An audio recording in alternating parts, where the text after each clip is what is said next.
नमस्कार मो YouTube channel रे आपण मानक स्वागत। प्रत्येक दिन भली आज भी मध्य किसी लेसन प्लान करके आनी। प्रथम श्रेणी गणित द्वितीय एवं तृतीय श्रेणी गणित लेसन प्लान उपरे जदि आपण मानक भल लगे दयाकोरी चैनल टू सब्सक्राइब एवं लाइक करेंगे जहाँफल कि सर्वप्रथमे नोटिफिकेशन आपण मानक पाखक जीव। यह हेउछि 26/11 लेसन प्लान टी। प्रथम श्रेणी गणित पाठ 15 विषय संख्या बिलेईर संख्या। येलो कोड नहीं ILM 4.20 कॉम्पिटिटिव नहीं मुद्रा। प्रत्येक पिला को मु दुई दल रे भाग करी प्रत्येक पिला को यू आकार रे बसाई मु प्रथमे आनिथिबा किछि मुद्रा देखाई तांको से परिचय कराइबी। जेपरी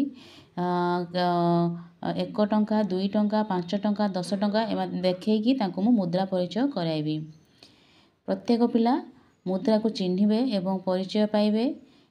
एही कार्यटी करि सारला परे तांको जो गणितर कार्य पुस्तिका अछि कोड़िए ताकू करिया पई कहिबे। तांकर मु TLM नेछि विभिन्न मुद्रा एवं नोट सही विषय रो भाषा तांकर नेछि येलो कोड नेछि ECL 144 कॉम्पिटिटिव नेछि अंक एवं अंक चिन्हट।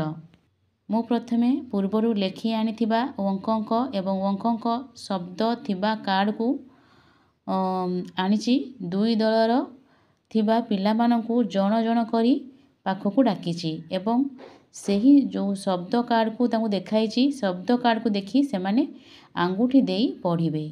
जेउ पिलाटी प्रत्येक पिला पढ़िबे जेउ पिलाटी पढ़ी पार नथिबो ताको मु सहाय्य करिवि। एही परि भाबरे कार्यटी करिवि। तांकर मु नेछि TLM अंक एवं अंक थिबा शब्द कार्ड। द्वितीय श्रेणी गणित पाठ 11 विषय समान भावे बांटिबा। येलो कोड नेछि ILM 5.18 कॉम्पिटिटिव नेछि संख्या। प्रथमे 4-5 जनर गोटे दल गठन करिछि। प्रत्येक दल को यू आकार रे बसाइछि।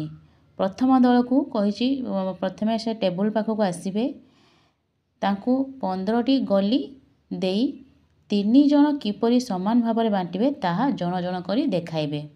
ताको मु कार्य करिया पई पाखक डाकिछि। से माने प्रत्येक पिला आसी जण जण करी आसीबे ताको एमते एभला क्वेश्चन किछि मु करछि। जो पिला को जो क्वेश्चन देछि सेही अनुसार से माने वस्तु अनुसार भाग करी देखाइबे। प्रत्येक पिला कार्यटी करिवे। जेउ पिलाटी करि पानथो ताको मु सहाय्य करिवि। एहा परे तांकर जो अछि FLN कार्यपद 119 करिया पई कहिबि। तांकर मु TLM नेछि विभिन्न वस्तु जेपरि गड़ी गली चौक। द्वितीय श्रेणी भाषा पाठ 16 विषय होछि आम पर्वपर्वाणी। ECL 5.6 कॉम्पिटिटिव नेछि शुणिबा सह बुझिबा। तांकर प्रथमे जो देछि विभिन्न स्वाधीनता संग्रामी मानकर फोटो मु नेछि। ता फोटो नै चित्र देखाइछि। चित्र देखाइ तांको पचारिछि जे से तांको नाम कहबे। जो चित्र देखिबी से चित्र रे कहा ए चित्रटी कहार। तो प्रत्येक पिला देखिबे जदि महात्मा गांधी को चित्र देखेले से जेंति कहबे महात्मा गांधी। तो से एमानंक स्मृति पई केउ दिन विद्यालय रे पुष्पमाल्य देउ ताहा कहिबे। केउ दिन आमे तांकर पर्व पालन करछु विद्यालय रे ताहा से माने कहिबे।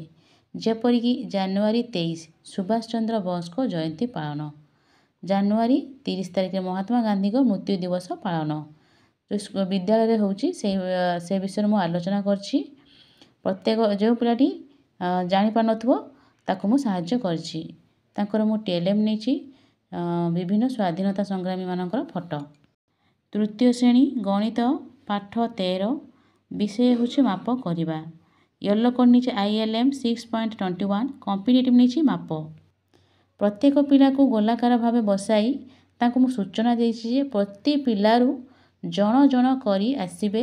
स्केल एवं आंगुठी सहायता रे टेबुल आ कଳାपटार लंब ओसार मापी खाता रे लेखि देखाइबे। एही परि भाबरे प्रत्येक पिला जण जण करी आसीबे कार्यटी करिवे। प्रत्येक पिला ठीक भाबरे कार्यटी करूछन्ति नै ताहा मु चेक करिवि। एहा परे तांको जे FLN कार्यपद अछि 120 करिया पई कहिबे। तांको TLM नेछि स्केल आउ आंगुठी पाद माध्यम रे मापिछन्ति। ଭାଷା ତୃତୀୟ ଶ୍ରେଣୀର ଭାଷା କ'ଣ ନା ପାଠ 11 ବିଷୟ ସାନ ସିନା ଦାନତା ମହାନ। କମ୍ପିଟେଟିଭ୍ ନେଇଛି ୟେଲୋ କୋଡ଼୍ ନେଇଛି ECL 6.6 କମ୍ପିଟେଟିଭ୍ ନେଇଛି ବାକ୍ୟ ଗଠନ। ପ୍ରତ୍ୟେକ ପିଲାକୁ ମୁଁ କାର୍ଯ୍ୟଫଳ ପ୍ରଦାନ କରିଛି ତେବେ ସୂଚନା ଦେଇଛି ଯେ ବାକ୍ୟ ଗଠନ କରି ଦେଖାଇବେ। କେତେକ ବାକ୍ୟ ଦେଇଛି ଶବ୍ଦ ଦେଇଛି ଯେପରିକି ମୁଖଶାଳା ଠାବ ଅମଙ୍ଗ ରାଜତ୍ୱ ଆକୁ ନେଇକି ସେମାନେ ବାକ୍ୟ ଗଠନ କରି ଦେଖାଇବେ। ପ୍ରତ୍ୟେକ ପିଲା କାର୍ଯ୍ୟଟି କରିବେ। ଯେଉଁ ପିଲାଟି କରିପାରୁନଥିବ ତାକୁ ମୁଁ ସାହାଯ୍ୟ କରିବି। ଏହାପରେ ତାଙ୍କର ଯେଉଁ FLN କାର୍ଯ୍ୟପଦ ଅଛି 120 କରିବା ପାଇଁ କହିବି। ଏଥିରେ ତାଙ୍କ କାର୍ଯ୍ୟପଦ ନେଇଛି TLM ନେଇଛି କାର୍ଯ୍ୟପଦ। ଧନ୍ୟବାଦ।